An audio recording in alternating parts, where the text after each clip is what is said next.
Hey. Time for the Out of This World story from rSpace. Some people fall out of love. Some people get bored.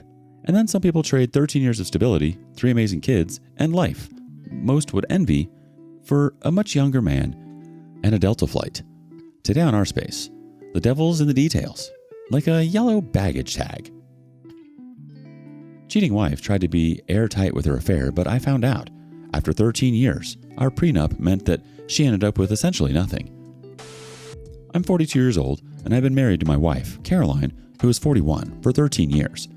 That's a long time to be with someone, and my hope was that we'd be able to double that, but it is clearly not going to happen. Over the 13 years of marriage, we have 3 amazing children, with the oldest being 12. I've given my children and my wife the kind of life that most people would dream about. My dad owned a pretty successful company which he built from the ground up. I helped him from the time that I was a teenager, and after I went to college and earned my degree, I joined his company in a formal capacity and helped really build it up. He passed away before I met Caroline, and he left me a very substantial inheritance, considering I was his only son. I had a high net worth from a relatively young age, but I think the good thing was that my dad had taught me how to be relatively humble so I put that into play despite everything. I met Caroline and made sure that my money wasn't the first thing about me, but at the same time, I didn't hide it from her. I didn't want to be cliche and end up being one of those guys who acts like he's poor because he's looking for true love. That doesn't work as well as in the movies might suggest. I should know. I've tried it before. Even though I loved her, I knew for a fact that I had way too much at stake to just marry her without a prenuptial agreement in play.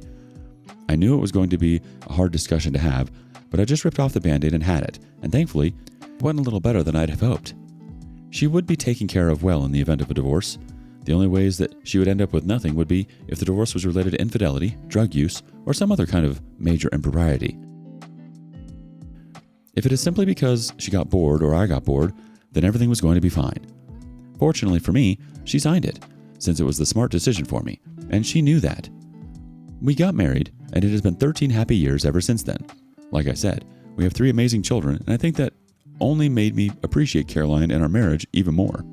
We're awesome parents, if I'm allowed to say so myself. I thought that absolutely everything was going fine with us, because that's genuinely what it looked like on the surface. To find out that that was far from the case broke me, and finding out that was incredibly hard for me, but I'll explain the things I noticed that made me realize that something was off. She traveled to another state to see a friend of hers. That's what she told me. She told me that she was going to be flying United, which is the airline that we typically use for our trips. So we racked up miles and a pretty good standing with the airline.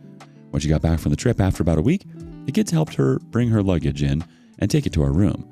She was super tired, but she always likes to unpack immediately after the trip, so she went up to do that. I came up to the room to see her and chat. She had all of her boxes opened up by that point. I had some gum in my mouth that I wanted to dispose of, so I stepped on the pedal of the little trash can in our room and spat into it. When I did, I noticed something at the bottom which was very bright yellow. I took notice of it, but I didn't really think about what it was. It was when I was sitting beside her about 20 minutes later talking that it suddenly just occurred to me that what I saw was a baggage tag. But since we only fly United and she told me she was going to fly United, it should have been red. Yellow was Delta. I wasn't entirely sure that it was what I had seen, so I only confirmed when I was alone in the room later that day, and that's when I saw that it really was a priority tag for Delta. She had lied to me, and why? I couldn't figure out why. She only needed a direct flight from our local airport, so unless she went somewhere else or just chose a different airline for whatever reason, she had something that she was hiding from me. Over the next 3 days, I gave her the grace to come of her own accord to explain why she had flown Delta instead of United, but she never did. I think it was at that point that I realized I had to take the matter into my own hands. I know that I could have asked her what it was about, and it was very possible that I'd get an answer that made a lot of sense. But the fact that she chose not to tell me in the first place, both when she was at the airport and when she got back home and disposed of the tag, proved that she knew what she was doing. The crazy thing is that she bought a United ticket but still flew Delta. Was that her covering her tracks? When I fell asleep that day, I went through her phone, her social media apps, her emails, her photos, and every other place where I felt I could find evidence of an affair. There wasn't anything there. She was tired after the flight, so I took my time and really went through everything. There was absolutely nothing for me to point at. I couldn't even find any evidence that she had actually flown Delta or any evidence of where she had flown to. because she had pictures at a landmark in the city that she told me she was going to. So by all indications, it looked like she actually went there. For some reason, she just chose another airline and kept it a secret. I've always been a smart guy and I don't like to rush to conclusions. Infidelity occurred to me, but I knew that there was no point in me jumping to that conclusion if I didn't have enough to prove that that was the likely reason for her being secretive. Since the phone search didn't yield anything, the next day, I decided to go digging through her things, especially the things that she had just brought with her. I wanted to find something that would prove that she was having an affair, but I didn't find anything. There was no receipt or bill left in the pocket or anything that she wore. I even smelled some of them in case I was going to get a whiff of male perfume. In the end, I realized that the only thing that was really going to help me figure things out was going to be a PI. At that point, I had started having a very strong suspicion of infidelity, but I just needed to make sure that I had incontrovertible evidence of it. That way, I could end everything with her. Because as much as we've spent so many years together and had a beautiful marriage with beautiful children, I don't think that I can forgive a cheater. I just can't. It breaks the tenets of which I'd hope a marriage of mine would be built upon. I found a really professional and discreet PI to go with. I asked for him to tail her for 1 week, and then if he found nothing, I would hire him again if she was good to go on another trip. I was even prepared for him to follow her on a plane if he had to, and I hoped he wouldn't since that would cost a lot. During the time that he was trailing her in our city, he didn't find anything that was really of note. I had to wait until she was going to travel next. According to her, she wanted to go and see her aunt in another state. Apparently the aunt had fallen sick and she really wanted to see her. I asked if I could go, but she insisted that she was going to be fine on her own. I let the PI know, and after that I had to wait. About 2 hours after she should have landed in Cleveland, I got a text from the PI telling me that she had flown Delta again and she had flown to Boston instead. He said he'd keep me abreast of everything, but I told him that after that, it'd be best if he simply just told me what he found at the very end of his observation period. He let me know that he wouldn't be able to do so much when it came to investigating and greasing palms since he was out of home turf, but he'd try his best. The truth is, the reveal that she had gone to Boston instead of Cleveland actually broke me. I can't say that I was angry. I was just heartbroken. I thought that I had been married to someone who I could trust, but it only took a moment for me to realize that that wasn't the case, and it hurt so bad. I remember thinking that there could be an explanation that would make it all make sense, but I realized that I was just trying to make myself feel better about the person who I had married 13 years down the drain. When my wife eventually got back from Boston, this time around, the Delta priority tag didn't even make it through the front door. It made me assume that the last time was a mistake, and there were probably many other instances when she'd tell me she was going one place and actually going another. I assume the reason she chose to use a completely different airline was so that she wouldn't have to interact with the staff who knew us well and potentially let her secret slip. She was able to build a completely new rapport with Delta instead. Delta was her adultery airline. I went to visit the PI as soon as he told me that he was settled in, and that's when I learned what the truth of the situation was. My wife had gone to Boston to see a man, and a much younger man at that. The PI said that this guy had to have been nothing older than 25, and when I saw the pictures of the two of them walking in public holding hands, I thought he had to be nothing older than 22. He looked like a child compared to her, but she looked very happy with him. It was clear that she was trying to play cougar, and she was very likely doing a lot of it with my money. I asked him if he had a name for me, but he said that he didn't. He did have various pictures of them through the 5 days that she was in Boston. He had pictures of them entering and exiting the hotel that she had been staying in. He had pictures of them shopping, pictures of them eating out, and pictures of them just cozying up to each other in park benches. Then, he had a picture of them kissing while each of them were holding ice cream cones. This might sound stupid, but I don't think that you can truly understand unless you go through this kind of thing. I started to get less angry at the fact that she cheated on me, and more angry at how happy she looked with him. If not for the age difference, an unbiased me would have said they made for a very good couple. That hurt me so bad, it was a very depressing thought for me to have. I thanked the PI for everything, paid his balance for the output that I had gotten from him, and I called a friend of mine who was an attorney. He was the same guy who had drafted the prenup for me at the time before I got married. I went straight to his office instead of heading back to my house. I explained the entire situation to him, and he told me that he'd get to work right away. He seemed pretty disappointed with Caroline since he knew her well. For now, I'm waiting for those papers to be ready because once they are, there will be nothing stopping me from immediately confronting my wife. Our family is going to have to split, which is pretty heartbreaking for me, but there's really nothing that I can do about it. I wasn't the one who caused it, and they don't deserve to live in a house with two parents who resent one another, because there's no way I'm not going to eventually resent Caroline if I'm stuck in the same house as her. I'm going to stop this here, and perhaps at the end of the divorce, I'll be able to return and let you know how everything has gone. Maybe I'll come back before then if something of note happens. I hope not, though, because all I need now is a straightforward divorce, and our prenup should help a lot with that part. Update 2. First of all, let me apologize for taking so long to post this update.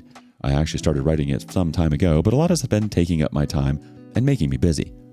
The good news is that I'm now a newly divorced man, and even though the road to get here wasn't easy, I'm here nonetheless, and I'm sure that eventually I'm going to be better off for it. I planned for our children to go over to my brother's house for the weekend that I had set for Caroline to be served.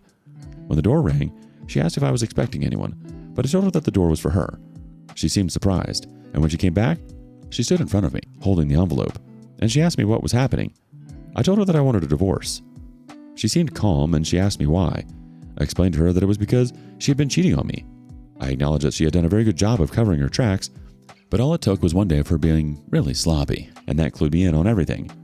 She claimed that she had never cheated on me, and that I had no idea what I was talking about. She asked me what I saw, or what it was that made me think that she had cheated on me. I laughed that she had gone to Boston and not to Cleveland like she had told me. She almost denied it, but she thought better of it. She knew that I knew way more than she had given me credit for. She agreed that she had lied and gone to Boston, but that she hadn't done anything there. She said she had just gone to see the son of a friend who had passed away. She truly did have a good friend who had died several years ago, but to use that friend to cover up her crime was actually despicable behavior from her. I asked her whether she enjoys kissing the children of her deceased friend. She sat down and buried her head in her hands. It was clear that she didn't have the space that she wanted to continue to lie and deny. I knew everything as far as she was concerned, and I used that to take a gamble. I said, I know about the last time you traveled, and the other times too. The last sentence was complete shot in the wind, but yep, her reaction didn't change, so I assumed that it was on the money. I asked her why she had done it. I told her that she had a really good life. She had amazing children. I treated her like a rose. There was very little that she could complain about. I asked her to tell me, as an adult, why she had chosen to go and sleep around. It was never a one-time thing. Why wasn't I enough for her? After what seemed like 10 minutes, she answered. She told me that it was exciting. It was different. She said that there was nothing wrong with me, but that she had wanted more, and she had gone to very stupid lengths to satisfy that itch of hers. She said that after the third time, yeah, that hurt to hear, that she felt like she got addicted to it. She apologized to me there. She was sorry for getting caught, and she'd have continued until eternity if not for me finding out. She didn't know that I was recording the entire conversation. I knew as soon as I heard the knock on the door that I had to start documenting what she was saying. I asked her why she had chosen such young guys. She said she didn't have a real answer. It makes me feel attractive, I guess. I asked her whether she spent money on them, and she said, sometimes. I liked that I was getting answers, but I hated it at the same time because I wished that she felt more shame and at least hesitated when it came to answering me. I guess that's one of the downsides of me being so level-headed. If I was a loose cannon, I'm sure she wouldn't have been casually telling me how screwing younger guys makes her feel attractive. I let her know that we were going to have a conversation with the kids, and she was going to take the lead. That was the point when I noticed that she had started crying. I don't know what it was about her crying, but I realized that she had wanted to cheat, but she knew that the infidelity clause in our prenup was going to screw her over. Because of that, she had been treating on me like some kind of professional. It was very airtight. There was never any digital trail. Good for her. With me, things eventually leaked, and I'm thankful that they did. We ended up having that conversation with our children. It was very uncomfortable for me, and I chipped in where I had to. But they all cried, and it broke my heart. It wasn't my fault, but it wasn't the kind of thing that I could explain to them. I refused to throw their mom under the bus. Maybe when they're all old enough, I'll tell them the truth, but for now, I'll just share the blame. For the divorce, we live in a state where an infidelity clause is enforceable, which is the whole reason I have it. I had the photos of her kissing the man in Boston, and I also had the recording I had taken, one-party consent state. Based on the clause, I get to keep the house, and she is mandated to pay me a 6-figure lump sum as a penalty. There's also no split on our cash assets. However, she will be receiving a set amount of money and child support each month. It's 50-50 custody of her children too, which I have no issue with. The truth is, she's not going to be dirt poor, but she's going to feel pretty notable drop in the quality of her life now. The money isn't going to be flowing the way it was before, and even if she doesn't feel it right away, she's going to feel it eventually. As much as I'm trying to stay on good terms with her since she's the mother of my children, I'm not going to go above and beyond for her any longer. If her life gets hard, then it gets hard. and she's going to have to deal with that on her own. I'll save my children if it comes to it, but I won't save her. She can enjoy the new life that she's bought herself. It shouldn't be too bad, though. It'll be like the regular life she had before I met her. Man, she really blew up her whole life for some cheap thrill. Flying Delta instead of United, sneaking around like some discount spy, lying straight to your face. All for what? A fling with a guy young enough to still be figuring out his career? She threw away a man who actually cared about her for a temporary ego boost. Honestly, I'm glad you had that prenup. She thought she could play games and still walk away with half, but instead she's learning what it feels like when the floor drops out from under you. She gambled everything and lost. Badly. What would you do if you were in OP's shoes? Let us know in the comments. And thank you for joining us today on rSpace. Be sure to like and subscribe and hit that notification bell so you don't miss out on our next video. Until next time.